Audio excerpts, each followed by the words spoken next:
नारायणं नमस्कृत्य नरं चैव नरोत्तमं देवीं सरस्वतीं व्यासं ततो जयमुदीरये।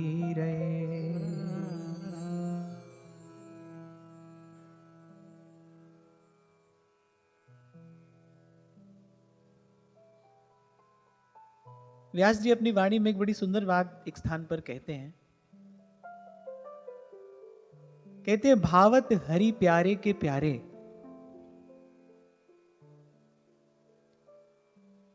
जिनके दरस परस ते सुधरे कोटिक पाप हमारे। और फिर अंत में कहते हैं, शुकमुख वचन रचन कह कोटिक बिगरे व्यास सुधारे। भावत हरि प्यारे के प्यारे। मैं ऐसे संतों की वाणी का चिंतन करते करते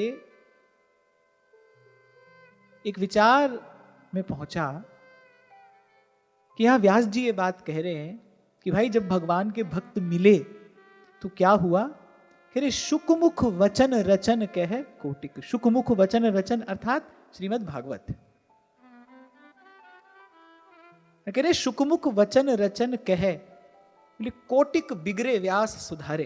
व्यास जी कह रहे, हमारे जैसे बोले कोटि कोटि बिगड़े हुए जीव श्रीमद् भागवत ने सुधार दिए। संतों के मुख से श्रीमद् भागवत सुनी, प्रभु की कथा सुनी। और वहां रैदास जी भी कह रहे हैं, कहें कथा और अर्थ विचारें और आप तरें और उनको तारें। दो बात मुझे समझ में आई। पहली बात तो ये कि भाई जब संत मिलते हैं तो केवल केवल और केवल हरि की कथा होती है। शायद इसीलिए श्री डोंगरे जी महाराज कहा करते थे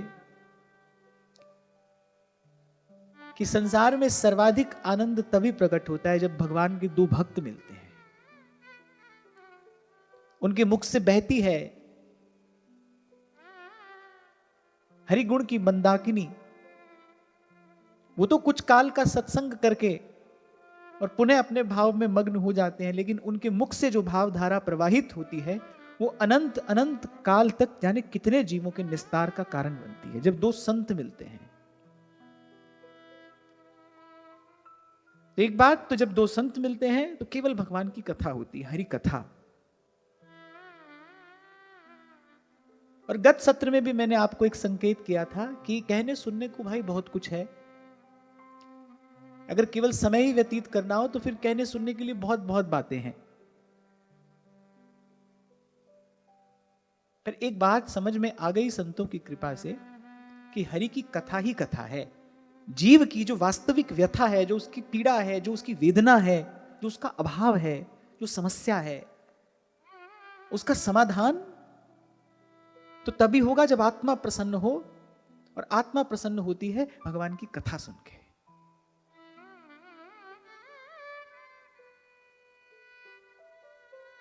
और फिर वैसे भी महादेव कह रहे हैं, बिन सत्संग न हरि कथा और ते ही बिन मोह न भाग। एक प्रकार से यहां महादेव ये कह रहे हैं कि भाई जो जीव का दुरंत मोह है, ये जो मोह का जो रोग है, तो सब व्याधियों का मूल है। बोले इसकी औषधि क्या है? बोले हरि की कथा है। मैं कई बार आपसे कहता हूं भाई, प्रत्येक शब्द की अपनी एक ऊर्जा होती है। किसी शब्द में सकारात्मक ऊर्जा होती है, किसी शब्द में नकारात्मक ऊर्जा होती है। ये जो शब्द हैं, ये जो शुकमुख वचन रचन कह रहे हैं व्यास जी, ये जो शब्द हैं इसमें भगवदीय ऊर्जा है कि कथा भगवान का दान करने वाली है। तभी गोपांगनाओं ने गाया, तब कथामृतम तप्त जीवनम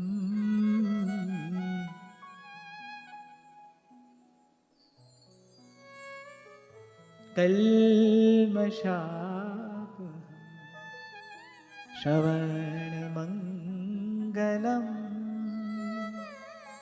श्रीमदाततम। श्रवण मंगलम, बताओ इससे सरल और क्या साधन होगा? श्रवण मंगलम, श्रवण से ही जीव का मंगल हो जाता है।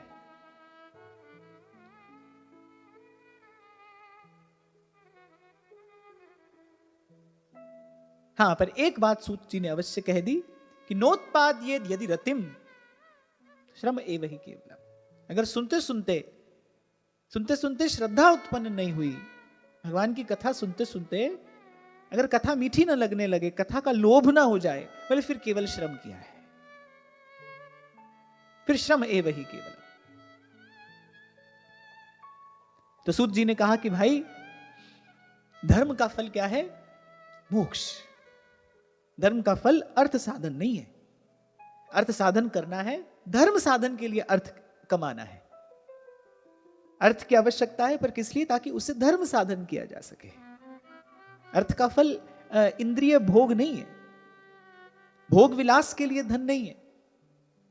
भोग विलास का भी किंचित प्रयोजन है जीवन में, वो भी क्या कि भाई जीवन का निर्वाह हो जाए, जीवन धारण करने के लिए। और जीवन धारण का फल क्या है? जीवस्य तत्व जिज्ञासा नार्थो यश्चेह कर्म भी। जीवस्य तत्व जिज्ञासा, कल यहीं पर हमने चर्चा को विराम दिया था। भाई जीवन का फल क्या है? जीवन का फल यही है, प्रभु को जानने की इच्छा हमारे उर अंतर में उदय हो जाए, भगवान को जानने की इच्छा। यही जीवन का फल है, यही जीवन का लाभ है। तो एक बात तो मैं अभी आपसे जो कह रहा था कि एक बात तो संतों की वाणी का चिंतन करते करते ये समझ में आई कि भाई दो संत मिलते हैं तो केवल भगवान की चर्चा होती है, भगवान की वार्ता होती है। तभी आपसे बार बार कहता हूं भाई, आपके मेरे मिलने का प्रयोजन बस एक हो, हरि की कथा। मेरी गति भी उसी से होगी, आपकी गति भी उसी से होगी। और दूसरी बात जो समझ में आई कि भाई भगवान की कथा सुनते सुनते बिगड़ा मन सुधरने लगता है, और फिर सुधरते सुधरते सुधर जाता है, और फिर यदि भगवान की कथा सुनता रहे तो सुधरा रहता है। मैं हमेशा आपसे कहता हूं ना भाई, दो काम है ये, एक तो पहले मन सुधरे और फिर मन सुधरा रहे।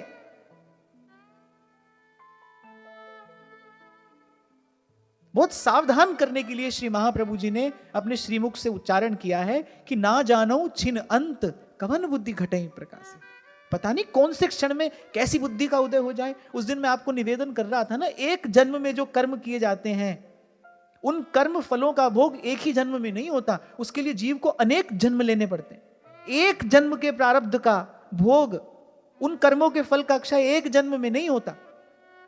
और अभी हम पिछले का फल भोग रहे होते हैं, साथ साथ में अगले की तैयारी हो जाती है। इसी को कहते हैं कर्म का दुष्चक्र। आगे कहेंगे कि इस कर्म के दुष्चक्र को काटने वाला कौन है। तभी गुरु साहब ने वाणी में कहा कि भाई लेखे कतई ना छुट्टिए, मैं खिड़खिड़ भुल्लण हार। आज एक भूल सुधारोगे कल दूसरी हो जाएगी।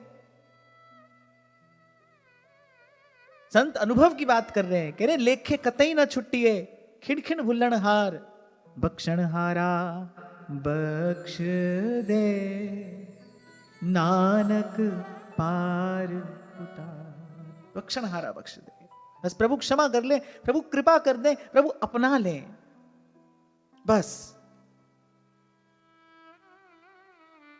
तभी संत हाथ में करताल लेके और भाव में भरकर प्रभु से यही कह रहे हैं, हमारी हरि तुम ही सो सुधरेगी, तुम ही सो सुधरेगी। बहुत जन्म हम जन्म बिगारे, अब हूँ बिगड़ पड़ेगी। अभी अंतिम बात तो मुझे बहुत ही प्यारी लगती है, कहे नागरी आगे सुधरेगी जब अखियां इतही ढरेगी। प्रभु हमारा क्या है, हम तो जन्म जन्म से अपना कार्य स्वयं बिगाड़ते आ रहे हैं। अब की बार आपने नहीं देखा तो अब भी बिगड़ जाएगा। बहुत जन्म हम जन्म बिगाड़े, अब हूं बिगड़ पड़ेगी। बिगड़ने में क्या देर है। मैं तो बार बार आपको कहता हूं भाई, बिगाड़ना, काम बिगाड़ना कौन सा मुश्किल काम है, कोई भी कर देगा वो काम। बनाना कठिन है, सृजन कठिन है। किसी वस्तु को नष्ट करना कठिन नहीं होता, उसका सृजन, उसका निर्माण कठिन है। बहुत जन्म हम जन्म बिगाड़े, कह ये भी बस बिगड़ ही जाएगी, अब हूं बिगड़ पड़ेगी। नागरिया की सुधरेगी जब अखियां इतनी ढरेंगी, हमारी हरी तुम ही सो सुधरेगी, तुम ही सो सुधरे। अब भाई जिसने सुधारना है, अब भाई किसी ना किसी प्रकार उसके संग में लगे रहना है, किसी ना किसी प्रकार बस प्रभु के संग लगे रहना है। अब सतत निरंतर दिन भर कोई नाम जप नहीं कर सकता, तो जब नाम जप में मन लगे नाम जप करिए, फिर थोड़ा सत्संग सुन लीजिए, भगवान की कथा सुन लीजिए,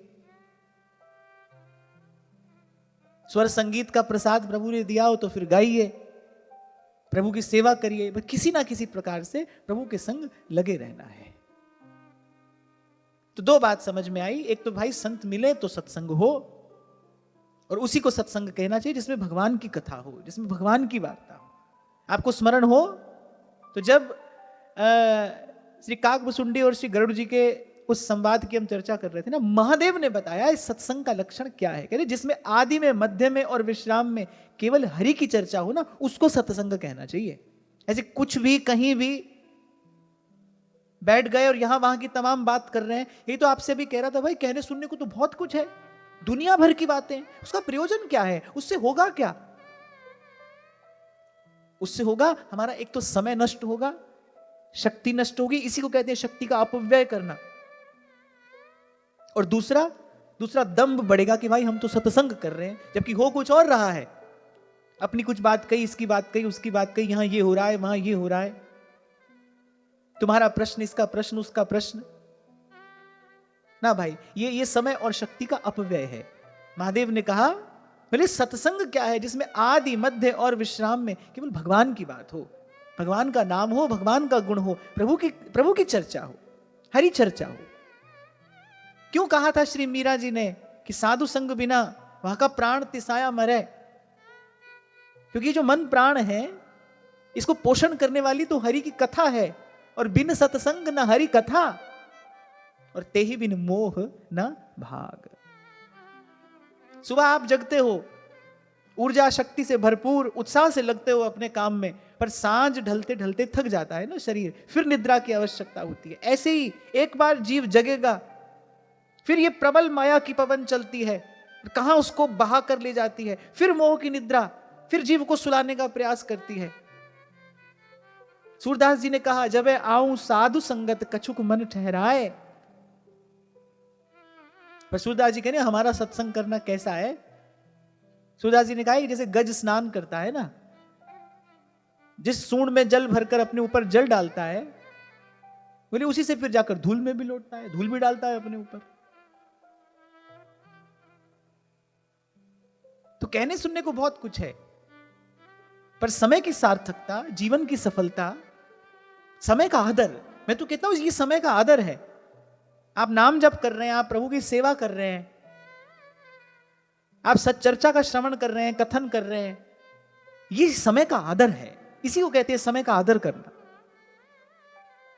तभी सेवक जी ने कहा हानि हरिवंश के नाम अंतर पर है, लाभ हरिवंश उच्चरत वाणी। जैसे जैसे आपकी वृत्ति परिष्कृत होती जाएगी ना, सरल शब्दों में कहूं, जैसे जैसे मन सुधरता जाएगा, वैसे वैसे प्रभु के अतिरिक्त कोई और बात कम ही अच्छी लगेगी। फिर भी भाई जब तक शरीर है, जब तक प्रारब्ध है, जब तक हम संसार में हैं, कहना सुनना भी पड़ेगा, देखना सुनना भी पड़ेगा, इससे बच नहीं सकते। लेकिन मन को वो सुहाएगा नहीं। मन फंसता कब है? जब मन रस लेता है तब मन फंसता है। जो काम आप बिना मन के करते हैं उसमें आसक्ति कभी नहीं होती। क्यों? क्योंकि उस काम में आपका मन नहीं है, उसमें मन की गति नहीं है, उसमें मन की इच्छा नहीं है, वो तो आपको करना है और जल्दी से निपटाना है। उसमें मन की आसक्ति कभी नहीं होगी। जो मन को अच्छा लगेगा, जहां मन रस लेगा, वहीं पर मन आसक्त होगा। तो अगर वृत्ति परिष्कृत हो जाए, अगर मन सुधर जाए, तो संसार का व्यवहार करना पड़ता है। अभी हम करते हैं, अभी हम करना चाहते हैं, फिर संसार का व्यवहार करना पड़ता है। जब करना पड़ता है तब व्यवहार बांधता नहीं, तब व्यवहार बंधन का कारण नहीं बनता, क्योंकि मन कहीं और होता है। मन सांवरिया के पास। अरे ये तो ऐसा देश है जहां ध्रुवदास जी कहते हैं, जहां बोली बहु भारी, किंचित रसानुभूति हो जाए। श्री जी के श्री जी के रस स्वरूप का किंचित अनुभव हो जाए, किंचित। अरे महाप्रभु तो ये कह रहे हैं कि अब तो मेरा मन होता है यमुना का किनारा हो, मेरे नेत्र मुंदे हो। यही बात श्री महाप्रभु जी ने सुधा निधि में कही है, कालिंदी का कूल हो, मेरे नेत्र मुंदे हो, और अखंड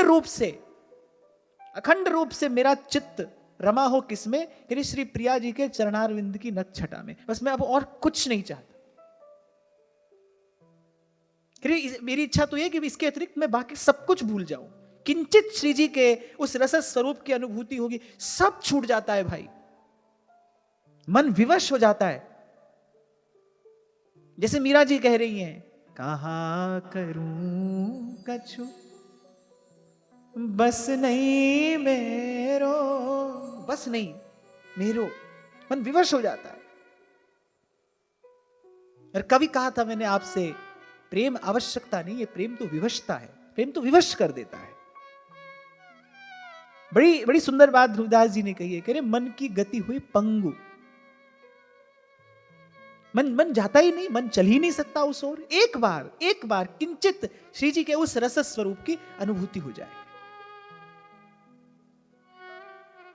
हाँ, एक और बात इसके साथ में जोड़ देता हूं, उससे पहले, उस अनुभव से पहले, जिसका आधार लेकर सेवक जी ने पूरी बाणी गा दी और फिर कहा श्री हरिवंश प्रमाण मनम, मेरा मन उसका अनुभव है, मेरे मन का अनुभव उसका प्रमाण है। लेकिन उस अनुभव से पहले मन सुधरेगा बिगड़ेगा, सुधरेगा बिगड़ेगा, और ऐसी धूप छांव की तरह ये खेल चलता रहेगा।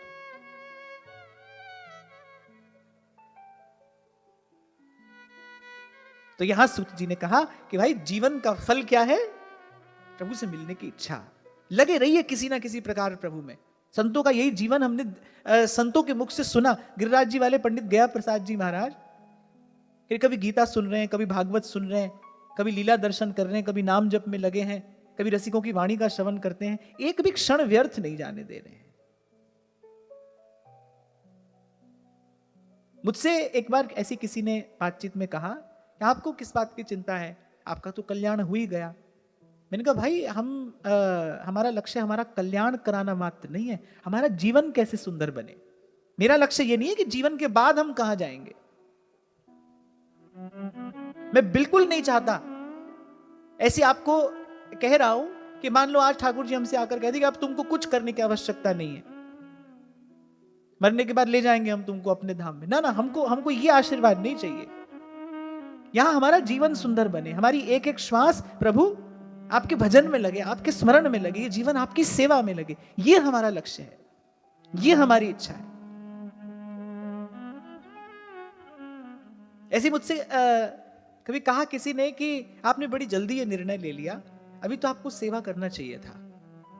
मैंने कहा भाई सेवा तो यहां भी हो ही रही है श्री जी की इच्छा से, और बड़ी सुंदर सेवा हो रही है।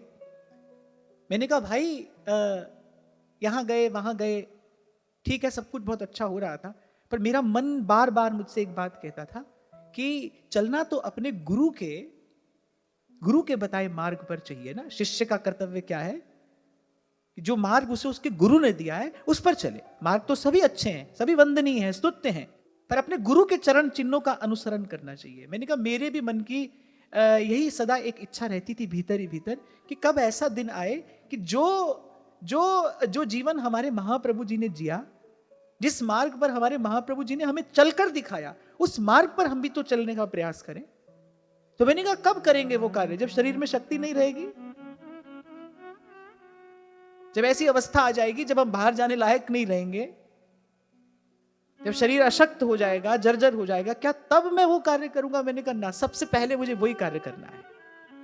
धाम की कृपा हुई, हमारा मनोबल बढ़ा, भाव बल धाम ने अपनी कृपा से प्रदान किया, और मैंने कहा नहीं भाई अब सबसे पहले यही कार्य करना है।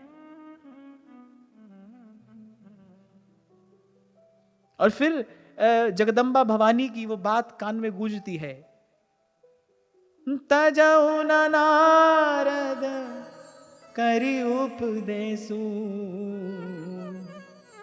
आन कहे सतबार महेश।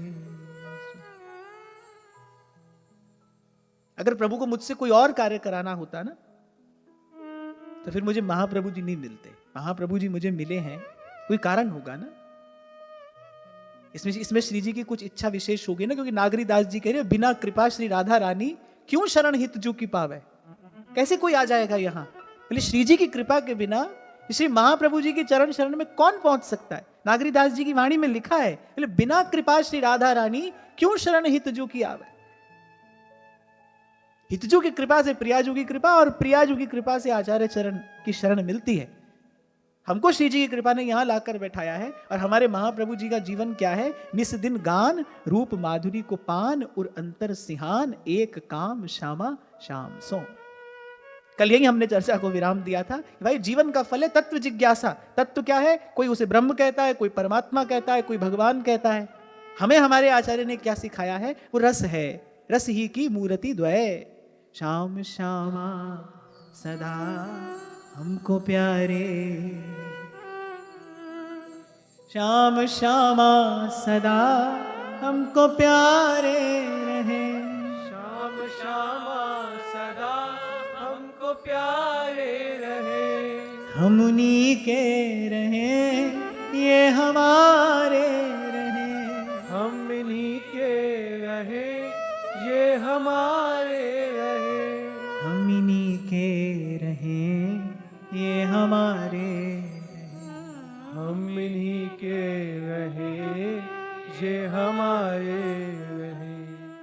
आगे सूत जी कह रहे हैं, तच्छ्रद्धाना मुनयो ज्ञान वैराग्य युक्तया पश्यन्त्यात्मनि चात्मानं भक्त्या श्रुतगृहीतया।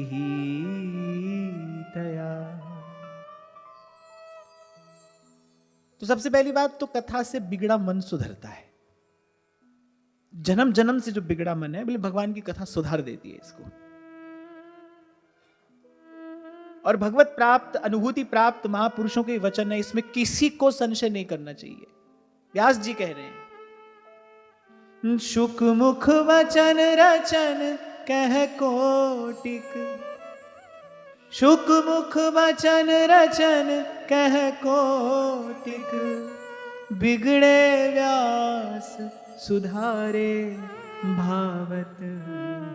हरि प्यारे के प्यार भावत। हरि प्यारे के प्यारे। जब तक अनुभव नहीं होगा तब तक देखना भजन धूप छांव के जैसा रहेगा।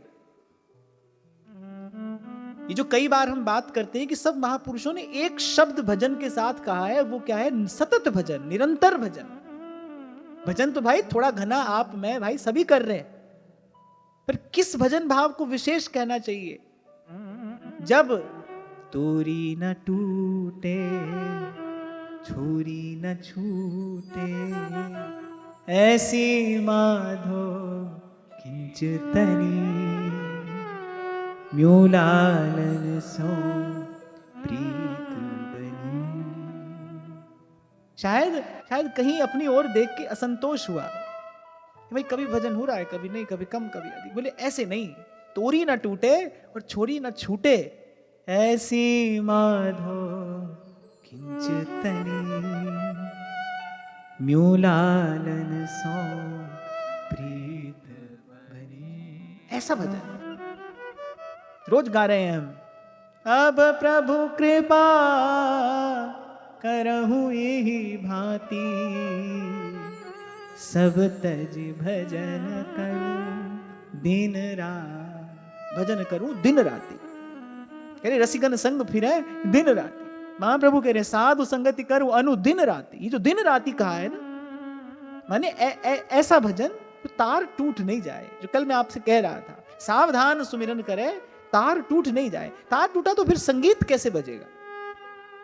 साज का तार टूट जाए फिर संगीत कैसे बजेगा? तार नहीं टूटे, निरंतरता। और निरंतरता कब आएगी भजन में? जब आपको अनुभव होगा। कहीं सुनी बात का प्रभाव थोड़ी देर रहेगा, ध्यान रखना। वह आप मुझसे सुनो, किसी से भी सुनो, उसका प्रभाव थोड़ी देर रहेगा। जब आपका मन कहता है, जब आपका मन कहता है ना, फिर उसका प्रभाव देर तक रहता है, दूर तक रहता है। अनुभव कब होगा जी? भजन में स्थिरता कब आएगी? जब अनुभव होगा, जब भगवत स्वरूप का, भगवत स्वभाव का अनुभव होगा। बोले ये कथा श्रवण करना, ये वार्ता श्रवण करना, श्रीमद् भागवत का श्रवण करना, इससे क्या होगा? कह रहे श्रद्धा से युक्त होकर इसका श्रवण करना तो श्रीमद् भागवत ज्ञान वैराग्य युक्त भक्ति का प्रसाद देगी, और वो ज्ञान वैराग्य युक्त जो भक्ति है बोले वो प्रभु का अनुभव कराएगी।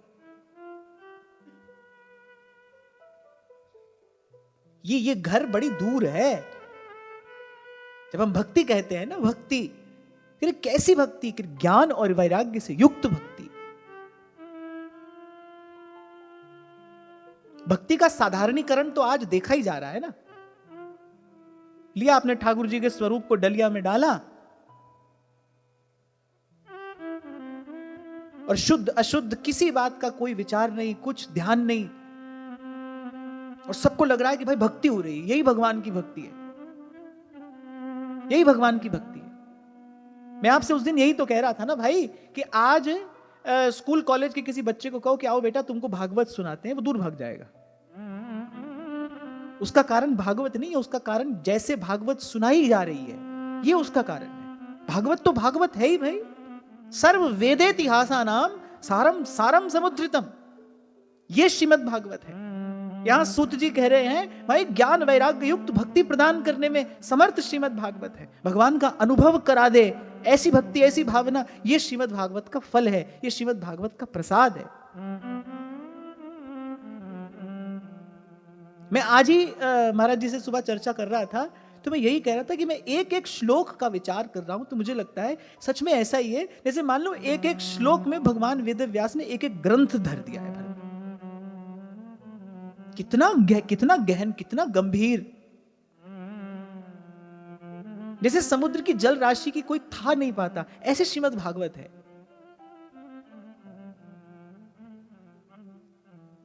और इसका प्रभाव शायद मैंने आपको बताया भी था कभी किसी समय कि एक बड़ी प्राचीन श्रीमद् भागवत की पोथी को मिली, सब पन्ने ऐसे उल्टे पलटे थे उसमें, बड़ी प्राचीन प्रति श्रीमद् भागवत की।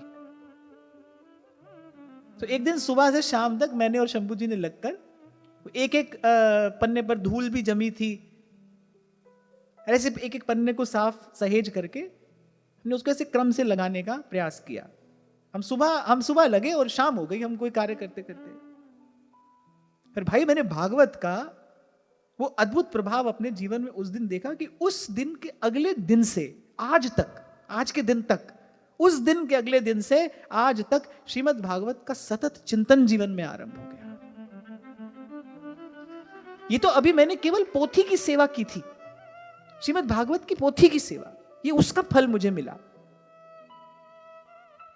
तो ये तो भगवान का साक्षात विग्रह है। हाँ, ये बात दूसरी है भाई, भगवान कल्पतरु हैं, उनसे आप जो मांगो वो मिलेगा। अगर कोई नाम और दाम के लिए भागवत कह रहा है तो उसको वो भी मिलेगा।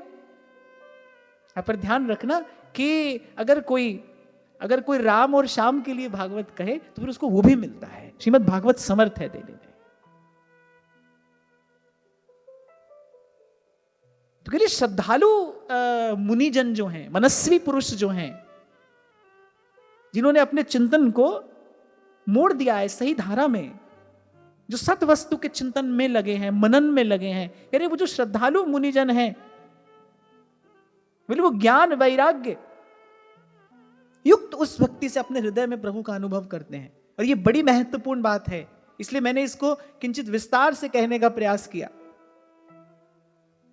भजन में स्थिरता निरंतरता आएगी जब आपको कुछ अनुभव होगा भीतर। और अनुभव कैसे होगा? ज्ञान वैराग्य युक्त भक्ति से। और श्रीमद् भागवत क्या है? ज्ञान वैराग्य युक्त भक्ति ही श्रीमद् भागवत है। भागवत, इसमें भक्ति भी है, इसमें ज्ञान भी है, इसमें वैराग्य भी है, और इसमें उस तत्स्वरूप का, उस सत स्वरूप का अनुभव भी है। श्रीमद् भगवत गीता में भगवान कह रहे ओम तत्सत तत्सवितुर्वरेण्यम।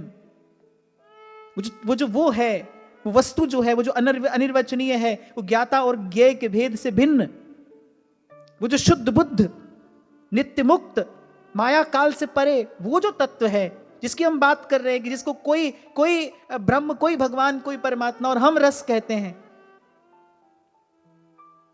उसका अनुभव करा देती है वो ज्ञान वैराग्य युक्त भक्ति। उसी का नाम भागवत है।